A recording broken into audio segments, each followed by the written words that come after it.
Hello, political Napalm viewers. We're here with another political news blast. Let's jump right into it and speed along. So the first thing that I want to deal with today is the supposed Chick-Fil-A diversity hire that has made Chick-Fil-A woke, and now the conservative darling of the chicken wars is now believed to have gone woke, which means it will go broke according to them. And conservatives are in an outrage over Chick-fil-A having a manager or president of diversity. When I tell you that they are freaking out, that they are shitting the bed, that they are so completely jumping the shark on this, I'm not kidding. You could sit here and say to me, oh, please, political napalm. That's not true. They absolutely are losing their minds thinking that Chick-fil-A has gone woke. Now, if you remember, Chick-fil-A has historically had a history of giving to groups that have been anti-LGBTQ, anti-gay. They wear these quote-unquote traditional Christian values on their sleeves, and it has often been those on the left of center that have disagreed with Chick-fil-A's orders. Here, this person, Penelope, gets it, and this is what we're going to talk about it. Apparently, the Chick-fil-A has had a DEI executive for over a year. Timing for the uproar seems very odd. Obviously, they'll be hurt by a severe boycott. Are we in this whole dust-up as a psyop for conservatives? This person's sort of beginning to get it because here, I can't believe Chick-fil-A, this is a typo. Chick-fil-A is woke. What happened? I heard the new CEO did this. The original owner must be rolling in his grave. Sad. I love their sandwiches. Should stand strong and make the airports cancel the leases. You're defeating the... Well, that's about Amazon. Hobby Lobby references. These people are in a complete uproar, believing that Chick-fil-A recently had basically a hire that was meant to be a diversity president for Chick-fil-A. This is not actually true. The person, and I have to get the name right over here, the person who is the, let's see if I can get it this way. The supposed, so this Joey Manarino is one of the people promoting this big news about Chick-fil-A. And this guy, this Joey Manarino, is this guy who goes on Twitter and says a women's place is like back in the kitchen and should be waking up before the husband to make them coffee and all this other stuff. And this is bad, very bad. I don't want to have to boycott. Are we going to have to boycott? Twitter user Joey Manarino wrote, I'm pretty sure this guy does not actually exist as the real person is claimed. His tweets are so over the top 1950s. It is ridiculous. But he's one of the people amplifying this vice president of diversity, equity, and inclusion, DE&I. However, when you go to Eric McReynolds' page, this is where the story gets absolutely, completely hysterical. You can see here from his experience that he's been with Chick-fil-A since 2016. In 2020, in the height of the pandemic, that is when he became the executive director of diversity, equity, and inclusion. 3 years ago, folks. And then 2 years ago, his title changed to vice president. As you can see, he's been with Chick-fil-A for 16 years overall, and his bio has not changed since 2021. Almost 2 years ago is when this man became the vice president of DE&I. However, he was attached to the role of DE&I in July of 2020 in the middle of dealing with COVID here in the United States. This is beyond parody at this point. Conservatives just tell on themselves, and they make complete moronic idiots of themselves. The fact that so many people are in such an uproar at this diversity, this DEI hire at Chick-fil-A, believing it happened yesterday, is crazy. The proliferation of this story within conservative media and conservative cycles and circles and everything like that, it has blown up as a completely viral news trend, and it isn't even true. To say fake news, it's all fake news, you're a dog, fake news, is completely appropriate for this. How this spun out is insane. Thinking of doing this video coming home today, I was sort of prepping to make this video. I was giddy and just laughing at how idiotic these people are to believe this, not fact check it, and then get so outraged and so snowed and have the wool pulled over their eyes that their beloved conservative Christian value darling, one of the two main, if you remember from Neverending Story, the two sphinxes that guarded the end portion of the movie, and the eyes open and they blast people who try to get through if they're not worthy. Hobby Lobby and Chick-fil-A are those sphinx conservative Christian value guard posts, goalpost kind of a deal to the right-wing endgame, the right-wing promised land over there. And them totally losing their mind, being so upset that Chick-fil-A's gone woke, and what are they going to do now, and what is left for us to do. First of all, let me tell you something. If you get hired at any point in time in the modern age, you go through this diversity and equity and inclusion training. It is a mandatory portion of most companies' HR programs when you get hired. I just did it myself. It is not just a matter of what the company stands for in terms of their values and how they want to be perceived. It is also to operate within the confines of the law and legal precedent for what a company should do. Conservatives are going to have nobody left. They even can't understand why there is an LGBTQ portion of the Trump campaign that now, as we approach June, begins to sell rainbow-colored paraphernalia and everything. They look at it and they go, what is... I love Trump, but what... I can't get it. My brain... They literally short-circuit because they see attempted inclusion of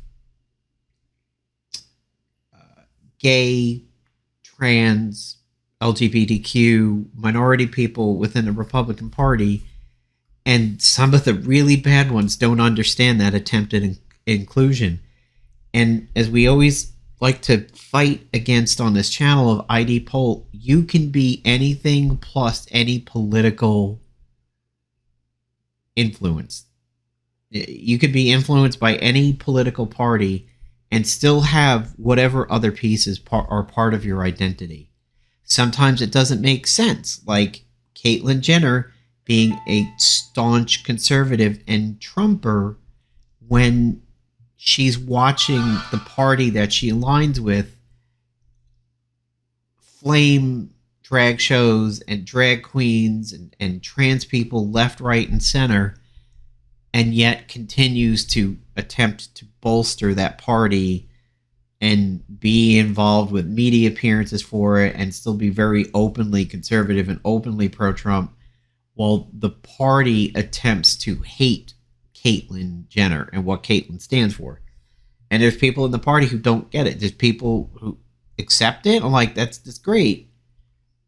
You can be trans, gay, whatever, and be Republican, because your political views do not define your identity. But there are definitely times when it's very conflicting and confusing to see. And to watch conservatives lose their mind over Chick-fil-A, they're going to eventually realize just how much the world has moved on without them. There is a reason why one side has the term progressive attached to it.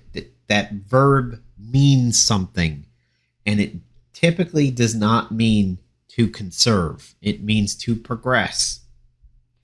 Here, moving on to other topics, because I will lose my mind in both laughter and crying at the same time about conservatives with Chick-fil-A just tripping over themselves to be outraged and fall for people like Jeff Fillion, Jovan Pulitzer, and others peddling this story that suddenly Chick-fil-A has gone woke, and they're so upset about it. And it quote unquote happened 3 years ago is when this guy got the position, and they think it happened yesterday and they're freaking out about it.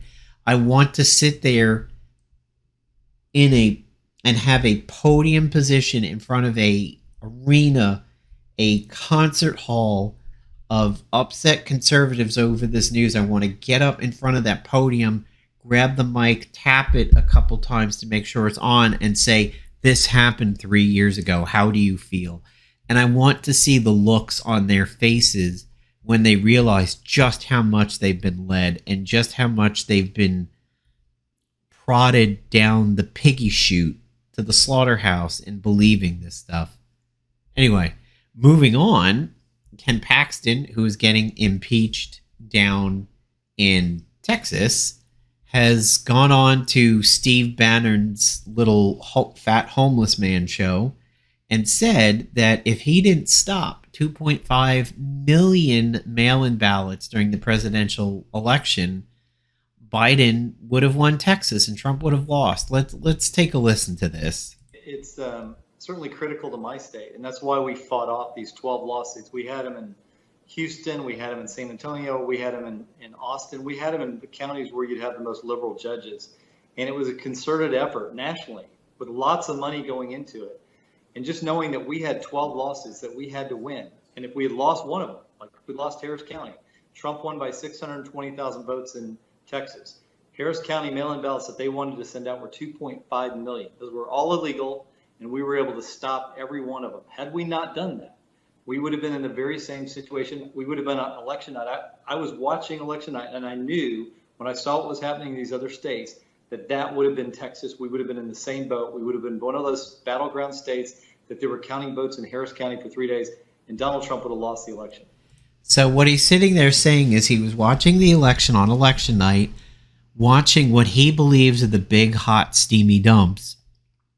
And they were dumps, but they were not illegal dumps. They were the dumps created by the Republican Party when Trump said mail-in voting is it's illegal and all this other stuff, and it can't be counted on, and it is it's bad news bears. It's not going to be valid and everything like that. So he created this rift that Republicans didn't vote early. They did not mail in their ballots. They didn't use drop boxes. So when vote counting happened in counties where the votes were counted by how they came in, here's the mail-in batch, here's the in-person batch, here's the drop box batch, a rift was created by the Republican Party, and they're realizing it now, and they're beginning to rethink their strategies, some of them. And that's the big, hot, steamy dumps that Ken's talking about, is a lot of left-oriented ballots were being counted because they came in under a different circumstance than the Republican ones. So him sitting there saying, I stopped 2.5 million ballots in Texas is tantamount to saying he committed voter fraud, which is the whole thing that people like Kayleigh and Mike Lindell and Jeff Pulitzer, Jeff Filiaw, excuse me, Joe and Pulitzer, however you want to refer to them, claim that they're fighting against, and he went and did it. Who was he to say that the votes were illegal? Texas could very well be staunchly purple, if not blue right now, if he didn't commit this offense that he admits to here on the Steve Bannon Homeless Show. Moving on, Trump has decided to blast Kayleigh McEnany for getting a poll wrong by about 9 points. So what that was is, we'll go to this that he posted on Truth Social really quick. Kayleigh Milquetoast McEnany, by the way, Milquetoast spelled this way is unusual, but it is semi-correct. It is a kind of an accepted phrase within the English language. However, it is supposed to be milk toast with the QUE. And Brian here gets it right, a timid, meek, or unassertive person. But on True Social, he said it this way, the very standard, more phonetic spelling, I guess you could say. Kayleigh McEnany just gave out wrong poll numbers on Fox News. I'm 34 points up, thank you very fucking much, on Ron DeSanctimonious. Not 25. Well, 25 is great. It's not 34. She knew the number was corrected upwards by the group that did that poll. The rhinos and globalists can have her. Fox News should only use real stars. So he's already shitting on the lady who went up to Leslie Stahl in the 60 Minutes broadcast when he was president and dumped the supposed Trump healthcare plan book on the 60 Minutes lap. That was a giant book of empty. Literally, the pages were blank. So Candace Owens, who I absolutely despise, she is a grifting shill, when she promoted her Freedom phone and never once used it because all of her tweets said from an iPhone. Candace is like, I wait a minute, I don't get this. Why is Trump leveling attacks against Kayleigh McEnany over something as stupid as getting a poll wrong by 9 points, which is absolute trash? None of us went through what she went through personally, professionally during the Trump years. Why not call her rather than trash her? So maybe Candace, who was actually a lefty many years back until a supposed tiff with Zoe Quinn, I think she is just simply conservative for the clicks. She's much like Kayleigh, much like Tomi Lahren, a performance outrage artist, a performative outrage person. That being aside, you gotta wonder, man, Candace, you're so close to getting it over here. She's like, I don't get why Trump is doing this. Kayleigh McEnany is a Trump sycophant. Why is he losing his mind over her? Welcome to Trump's brain and what he fucking does, Candace. I'm glad you're finally getting it. And lastly, Tara Reade. No, not the drunken hose beast Tara Reade from the American Pie movies, who went downhill very quickly after that. Tara Reade, the Joe Biden accuser, has defected to Russia. Big surprise there. Tara Reade was known for writing Putin fanfic. So when conservatives like to believe, why they like to believe and say, well, why is it we have to believe every woman? Why do we have to believe E. Jean Carroll and Blasey Ford if we're not going to believe Tara Reade? It's because Tara Reade made a flying joke of herself. Between the Putin fanfic being a ridiculous Bernie bro, the fact that she ran to Maria Butina, who was the Russian spy, to get her citizenship and everything. I mean, she's Tulsi Gabbard in similar clothing. It is birds of a feather over there. But yeah, she has run over to Russia to the surprise of nobody. Not that her story was ever believable, because it kept changing. Not the most ironclad story. So when everybody's like, oh, but look at all this stuff that happened to Trump, and you have this thing in Biden's closet over here. What about this Tara Reade skeleton? Well, yeah, so everybody who told you about Tara Reade and why it didn't fit back when it was supposedly in the news, now she's run off to Russia, of all places, where she's free to write all the Twilight and 50 Shades of Grey Putin fanfic that she could possibly ever want to do. So thank you for joining me here on the political Napalm News Blast. We had some fun topics over there. If you see a conservative upset about Chick-Fil-A, just go laugh at them. And oh, by the way, Ashley Babbitt's mother was arrested for assault outside of a January 6th event on Memorial Day that featured January 6th people, in terms of those who've been put in jail, and anti-January 6th protesters that were for the continued jailing of them. Yeah, Ashley Babbitt went and struck somebody by the name of Anarchy Princess or something like that. She was filming and saying F Ashley Babbitt, F Ashley Babbitt, while the crowd was chanting Ashley Babbitt, and Ashley Babbitt's mom went and, of course, tussled with her on 2 different occasions. So Ashley Babbitt's mom is maybe going to have charges filed up against her. So talk about apples and trees. Anyway, Political Napalm signing off. See you guys in the next episode.